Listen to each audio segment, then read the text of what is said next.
আসসালামু আলাইকুম, কেমন আছেন আপনারা সবাই? আজকে আপনাদের সাথে আমি যেভাবে ঘরে খুব অল্প উপকরণ দিয়ে বিরিয়ানি রান্না করি তারই রেসিপি আপনাদের সাথে শেয়ার করছি। আশা করি আপনাদের কাছে ভালো লাগবে।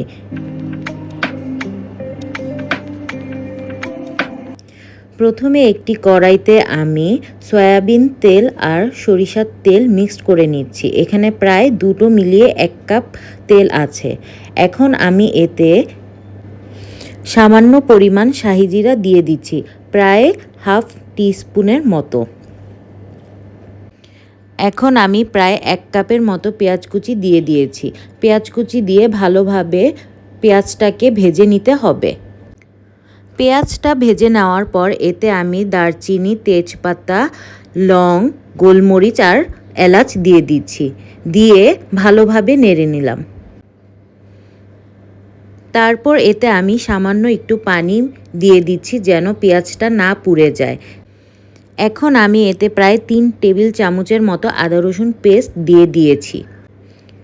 এখন এতে আমি প্রায় 1 টেবিল চামচের মতো পেঁয়াজ বাটা দিয়ে দিচ্ছি।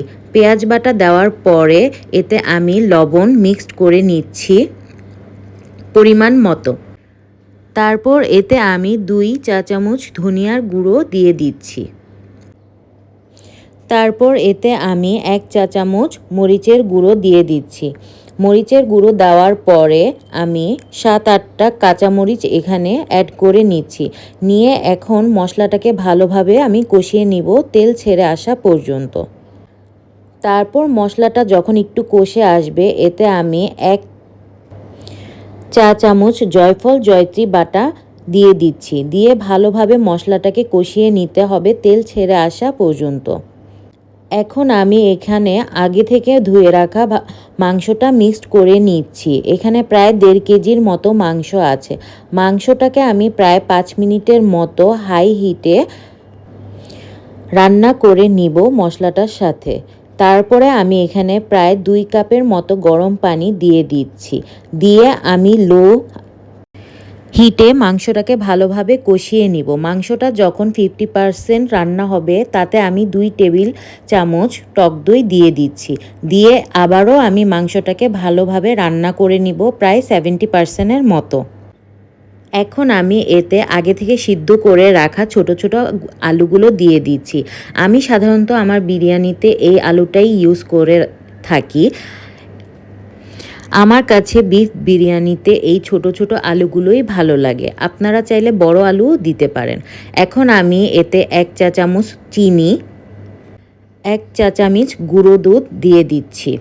দিয়ে মাংসটা আবারও প্রায় 5 থেকে 6 মিনিট ভালোভাবে রান্না করে নিব।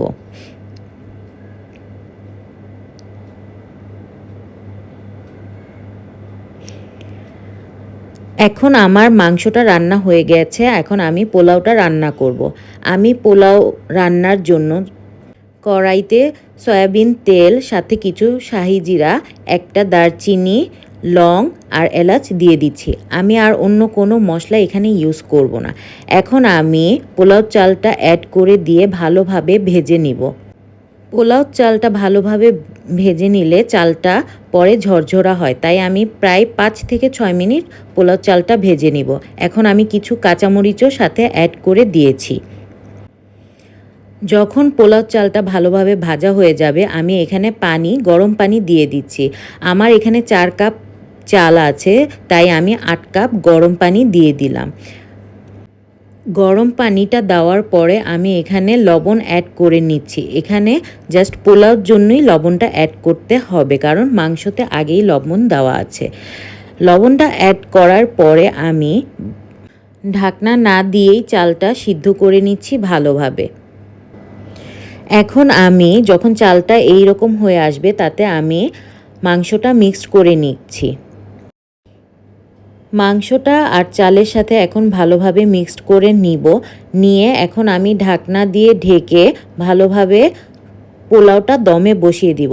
কোনো ছিদ্র থাকলে সেই ছিদ্রটাও বন্ধ করে দিতে হবে।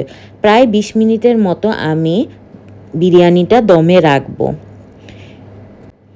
এই তো হয়ে গেল আমার পারফেক্ট বিরিয়ানি। আমি সাধারণত বাসায় এইভাবেই বিরিয়ানি রান্না করে থাকি, আর বিরিয়ানিটা খেতেও খুবই মজা হয়। আপনারাও বাসায় অবশ্যই একবার ট্রাই করে দেখবেন এইভাবে রান্না করে। আশা করি ভালো লাগবে আপনাদের কাছে এই বিরিয়ানির রেসিপিটি। আর বাসায় রান্না করলে অবশ্যই আমাকে জানাবেন কেমন হয়েছে আপনাদের বিরিয়ানি। আজকে এই পর্যন্তই। আল্লাহ হাফেজ।